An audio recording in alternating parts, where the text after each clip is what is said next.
السمك الزنجاري هنعمله النهاردة في الاير فراير او القلاية الهوائية بطريقة سهلة جدا وبكل بساطة. اول حاجة هجيب السمك البوري، لازم يكون سمك بوري، بيبقى احلى كتير. وبغسله كويس وانضفه يبقى قلبه ابيض بالشكل ده، وبفتحه من الظهر مش من الامام. هحضر التتبيلة بتاعتي: معلقة توم مفروم كبيرة، معلقة زيت كبيرة، معلقة خل كبيرة، وكمان ليمونة كبيرة او ليمونتين صغيرين. الليمون مهم جدا في التتبيلة دي. وبنزل بقى بكمون والملح بتاعي وبهارات سمك، دي بتتجاب من عند العطار عادي، وكمان توم باودر، بصل باودر، بابريكا، وكزبرة ناشفة، رشة صغيرة.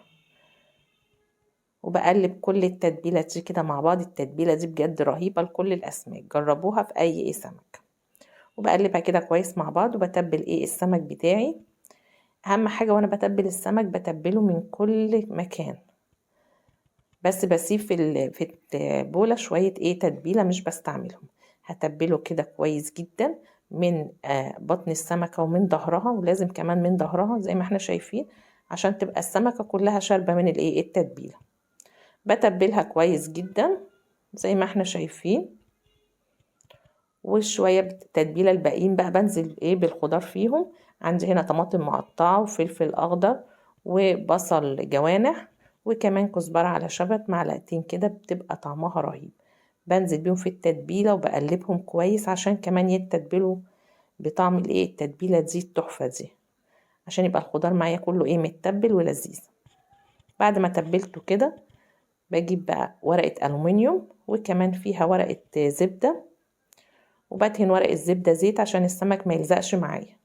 بدهن كده ورق الزبدة وانزل بالسمكة بعد ما اتبلت، ويا ريت اسيبها في التتبيلة مش اقل من نص ساعة.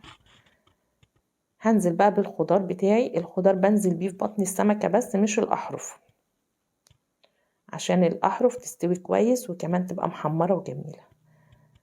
بتبلها كده كويس جدا. بجيب بقى شرايح ليمون وارصها كده في السمكة. بعد كده ببدأ ان انا اتني ورق الالومنيوم حوالين السمكة زي المركب كده، عشان تبقى لها جدار كده، عشان التتبيلة ما تطلعش منها وهي بتستوي. ونقدر نعمل الطريقة دي كلها في الفرن عادي. بنعمل نفس الطريقة وبدخلها الفرن عادي. دخلت كده السمك في الاير فراير، اكون مسخناها 3 دقايق قبل ما ادخله. بعملها على اعلى درجة عشان السمك ما يتهريش معايا، على 7 دقايق. وكل شوية بزود الوقت على حسب السمك ما ياخد معايا سوا. زي ما احنا شايفين بعد ما استوى بيبقى تحفة بالشكل ده، رهيب. زي ما قلت لكم تقدروا تعملوا الطريقة دي في الفرن عادي، في صينية في الفرن. جربوا.